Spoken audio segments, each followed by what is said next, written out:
Thanks very much, Nick, for that very generous introduction. I am extremely honored to be here at Chatham House and to talk about my favorite subject these days, the United States Supreme Court, and to see how very much the Supreme Court is of interest not only to people in America, in my country, but also to people here, because as Nick said, it is the most powerful court in the most powerful nation, and its proceedings are of tremendous importance to all of us. To talk to you about the Supreme Court, I suppose it's important to start at the beginning. The Constitution was ratified in 1789, before there were any amendments. And the fourth and the Article 3 of the Constitution says that there shall be one Supreme Court and such inferior courts as the Congress shall ordain and establish. That's all it says. It doesn't say anything more about the judicial power of the Supreme Court. Now, one of the framers of the Constitution, Alexander Hamilton, whose name is in great currency these days, said that the Supreme Court was the least dangerous branch of government. He saw it as the least dangerous branch because the Supreme Court didn't have an army.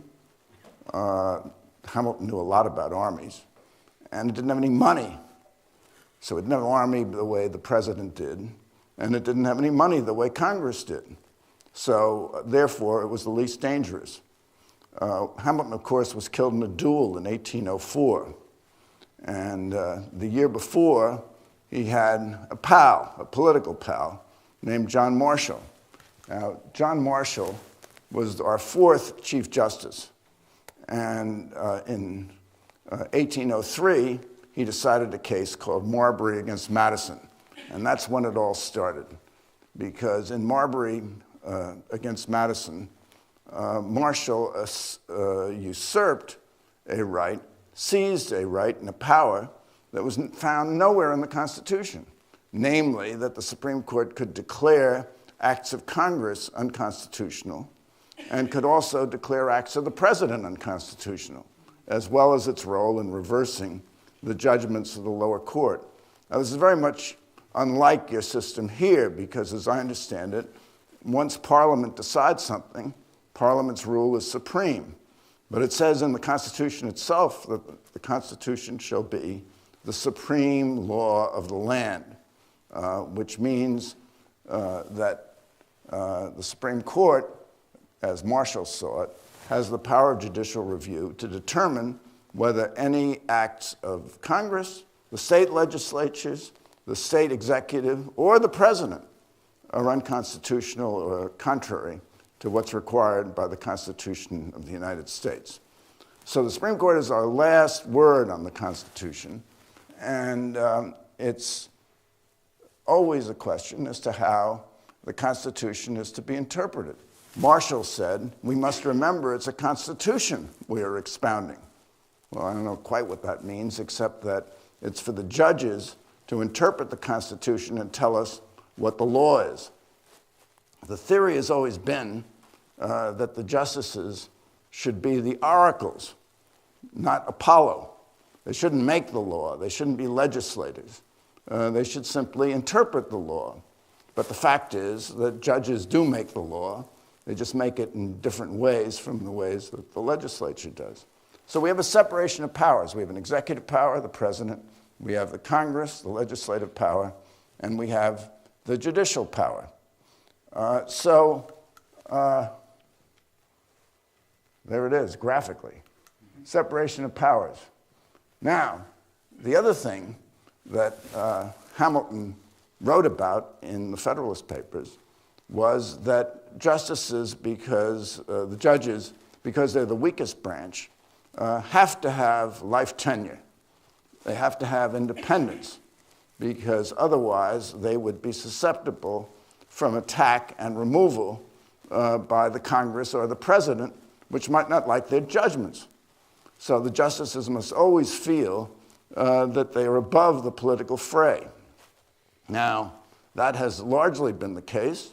One justice, Samuel Chase, appointed by George Washington, was the object of a bill of impeachment. And the basis for impeachment, they tried to remove him from the court, was that he was too partisan. The Congress disagreed with the decisions he was rendering. Well, that failed. He wasn't impeached, and he remained on the court. Since then, no other justice has been subject to a bill of impeachment, although Earl Warren was repeatedly the target, as was William O. Douglas, both liberal justices, of demands that they be impeached, that they be removed from office. It's never happened. Judges cannot be removed. They serve for life. Now, in this marvelous illustration by Jacob Lawrence for his migration series, you have two black defendants before a white judge. And Lawrence is basically saying to us, who is this judge anyway? Where did he come from? Can he administer and fulfill the promise that is engraved on the facade of the Supreme Court building, which is equal justice under the law? And so Lawrence really underscored the perception that many have had and many have felt and many have written, that the Constitution has become what the judges say it is. It's not some brooding omnipresence in the sky, but it's what those 9 particular individuals on the court say it is. Here are the 9 justices.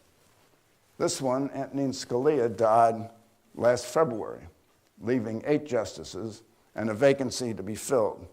As of this moment, the vacancy has not been filled. President Obama has nominated the distinguished jurist Merrick Garland to fill Scalia's chair. But the Senate has refused, which is dominated by Republicans, has refused even to hold hearings into Garland's qualifications.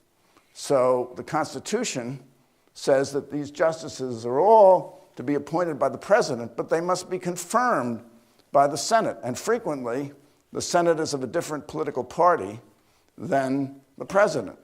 So now we have a Senate where there's a bare majority of Republicans, and they refuse to hold hearings into Garland's qualifications.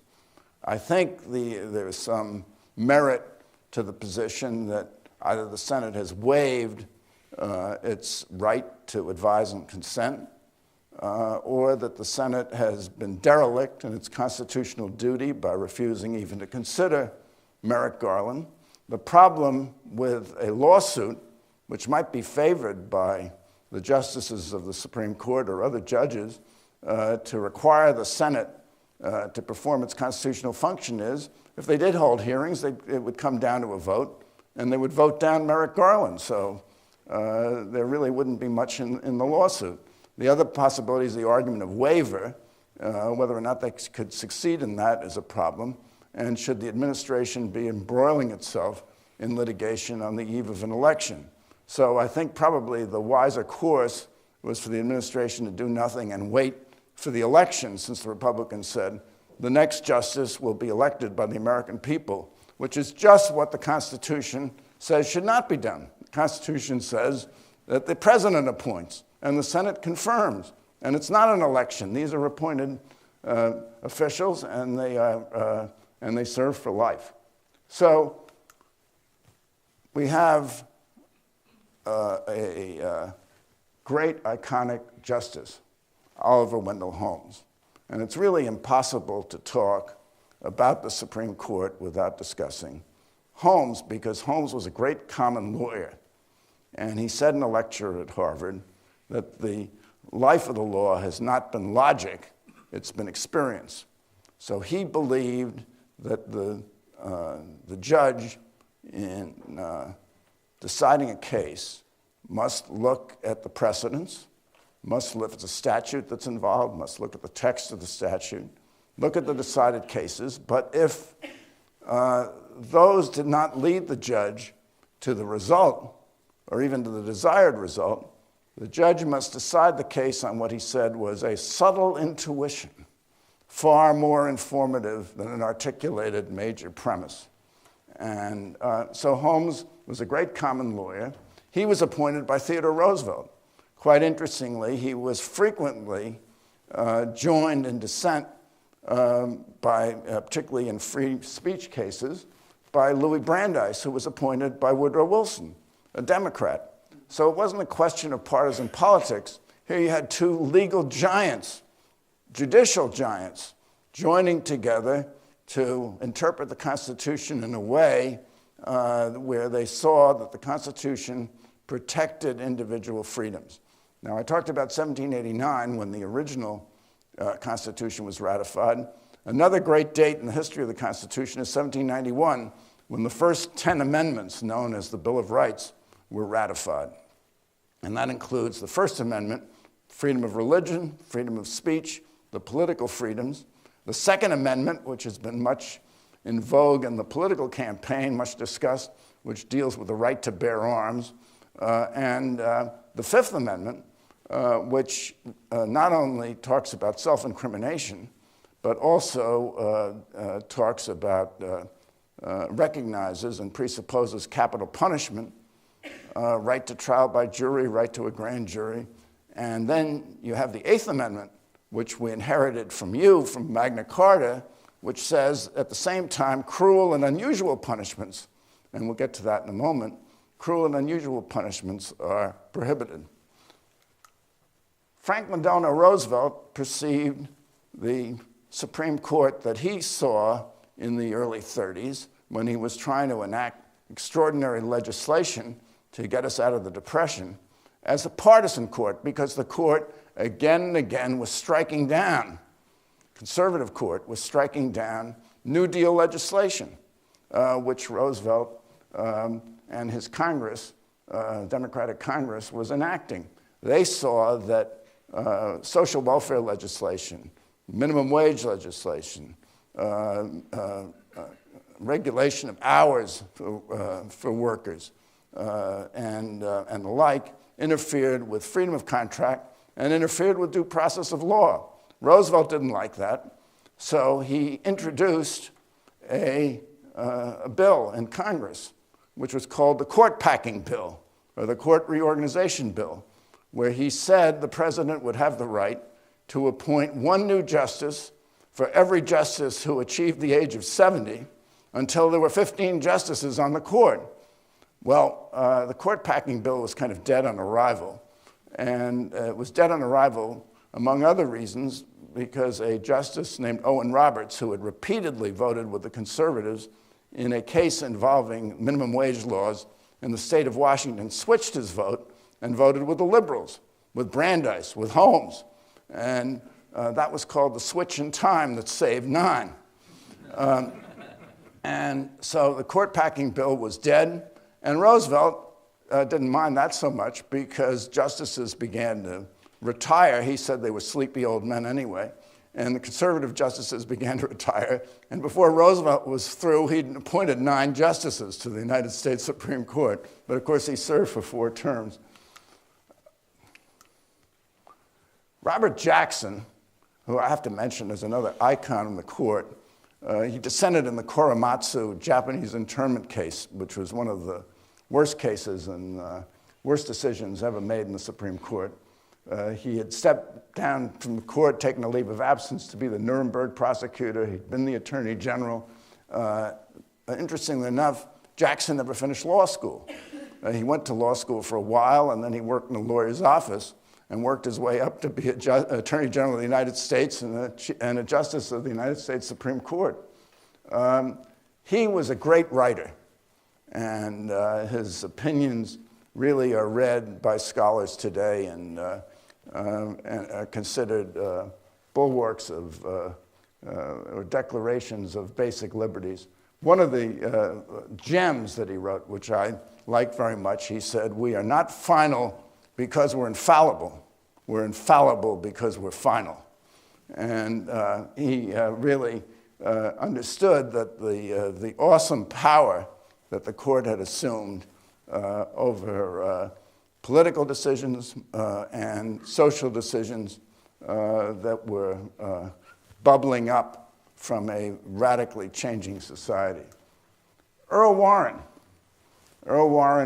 presided over the liberal Warren Court, and he's an example of how certain justices appointed by presidents disappoint the presidents who appointed them and surprise the presidents who appointed them.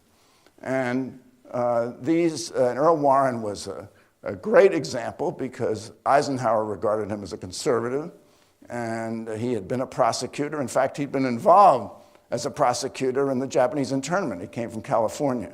Turned out to be one of our great liberal chief justices, and he presided over the landmark case, Brown v. Board of Education, which desegregated the schools. So I ought to talk to you about how the Constitution is supposed to be interpreted. While you have clauses in the Constitution that talk about the number of senators from each state or how often elections would be held, they only receive their classical interpretation. But when you are talking about concepts like due process of law or equal protection of the law, which is found in the 14th Amendment in 1868, another key date, judges see that as having majestic ambiguity. And so they really have to interpret that language in light of, some would say, contemporary society or the issues at the time. If you were trying to use the original meaning, as the late Anthony Scalia did, or the original understanding, you never would get anywhere. And Scalia supported Brown v. Board of Education. He said he did. But in 1868, if you had told any of the framers of the 14th Amendment that it would apply to school desegregation then or at some future time, they would have thought you were crazy. But Warren saw that, and he got all of the justices to agree that separate facilities and schools were inherently unequal, which was a landmark decision. How are justices appointed? We find our presidents over the years have used something which I call identity politics. And it's not well known, but at a time, for a long period of time, there was a Catholic seat. When Scalia was around, there were no white Anglo-Saxon Protestants on the court. There were 6 Catholics and 3 Jews. First time in history the court's been 100% minority. But it was white Anglo-Saxon Protestants who gave us Brown v. Board against education. And it was, except for Justice Brennan, another one of Eisenhower's mistakes, who joined in Roe v. Wade. Apart from Justice Brennan, he was a devout Catholic. Apart from Justice Brennan, all of the authors of Roe v. Wade, the majority opinion, were white Anglo-Saxon Protestant males. So you can get you don't necessarily have to have a representative of the disadvantaged group to get a decision which vindicates new rights, which they saw in the Constitution. Roger Taney was the first Catholic justice. He was the longest-serving Chief Justice. He was the author of the Dred Scott decision, regarded as the worst decision in the history of the court, which held that a slave did not lose his or her status as a slave when they were brought to a free state. And he declared the Missouri Compromise unconstitutional, and he held that slaves were not citizens of the United States. It was a horrible, horrible decision. So horrible, first time has ever happened in history, a justice named Benjamin Curtis Robbins resigned from the court in protest against the decision. The decision was regarded as responsible for the Civil War.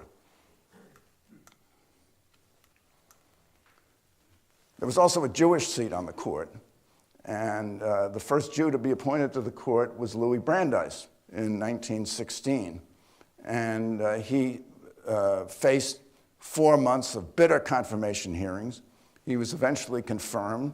Bar Association leaders from all over the country wrote letters to the Senate Judiciary Committee saying he was unfit to serve as a justice of the United States Supreme Court. Yet he managed to be confirmed. He was able to, through the United States Attorney for Boston, who came to Washington to be his lawyer at the Senate confirmation hearings, and he was able to expose the fact that many of the objections to him were based on anti-Semitism or had no basis whatsoever. He turned out to be one of our greatest justices. So that's one commentary you could make on Senate confirmation hearings. Abe Fortas, there was a Jewish seat on the court, and for 53 years there was always one Jew on the court. It ended in 1969 with Abe Fortas, who resigned in disgrace over scandal.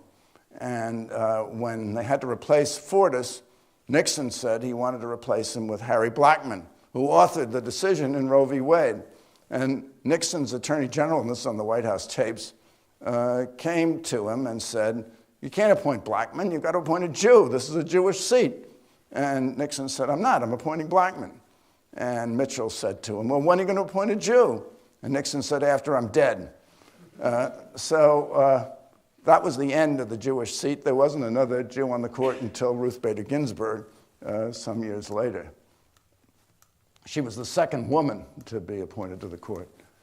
And there she is. She's been called a judicial rock star because she has so many fans among people that believe in gender equality and the rights of women, and she's been an advocate for women her entire professional career, and she's done a marvelous job, and she's probably right now one of the most intelligent, if not the most intelligent justice on the court. Clarence Thomas is another example of identity politics run riot. Clarence Thomas, who in his autobiography called himself an ordinary man to whom extraordinary things happen, was appointed to replace the iconic Thurgood Marshall, who was a great civil rights leader and a great champion of his people and was the lawyer in Brown v. Board of Education. Clarence Thomas appears to vote against black interests every time the issue is presented. Why? No one can really understand it. He has not asked a question over 10 years from the bench. He says, well, others asked the questions that he would have asked. He doesn't need to ask questions.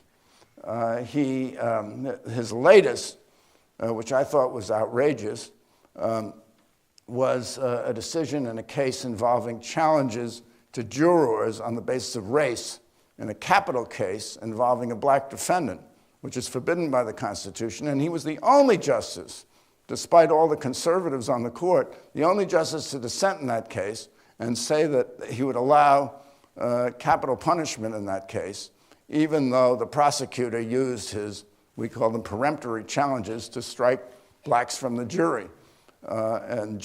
Chief Justice Roberts, in the opinion, said 2 challenges on the basis of race are 2 more than the Constitution will allow.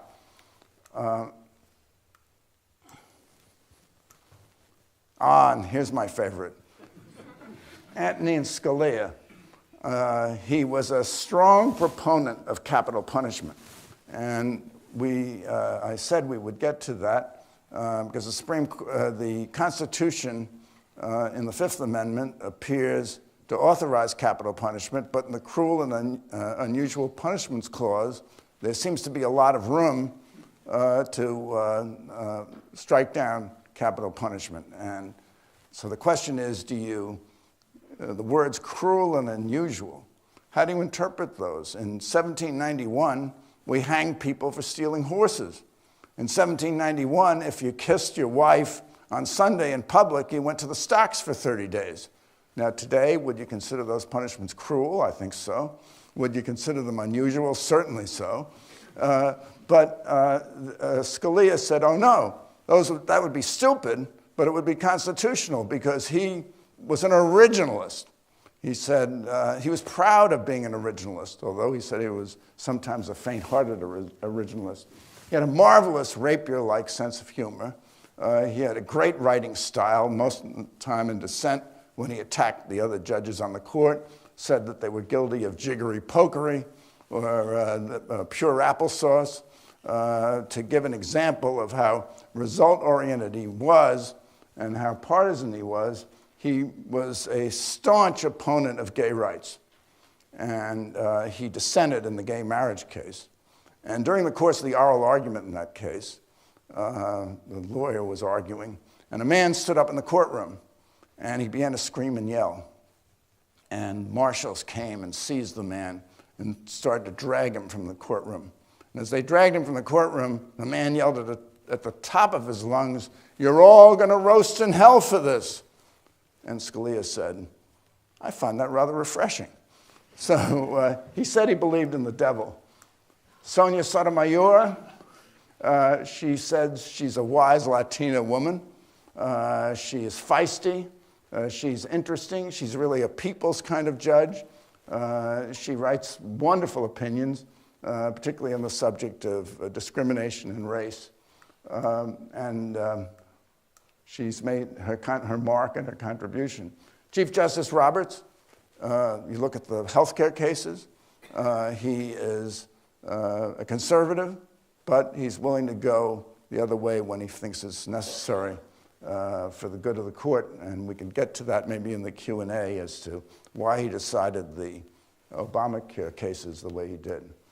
So I've talked about originalism and activism. I've talked about, I think I've touched on the predictability of voting outcomes, that before the case is even submitted, very often you're able to predict how they're going to vote on the issue. And then we've had cases, which we could go into later if you'd like to in the Q&A, such as Hobby Lobby, which balanced religious freedom against abortion rights. And we now have, there have been others, political decisions such as Bush v. Gore, and we now have an election where the next president is probably going to be able to appoint 4 justices to the Supreme Court, because there's the Scalia vacancy and there are 3 other justices who are above the average retirement age for justices, although some of them serve much longer. Holmes served until he was 90. Brandeis served well up into his 80s. Trump says he's going to appoint judges in the Scalia mold, whatever that means, but presumably overrule abortion. He did say he wants to overrule abortion. Hillary wants to appoint judges who, it's highly politicized, who will strike down the Citizens United case. So I come to the end, I think, of my remarks, and I fear I've gone over. It's really been wonderful.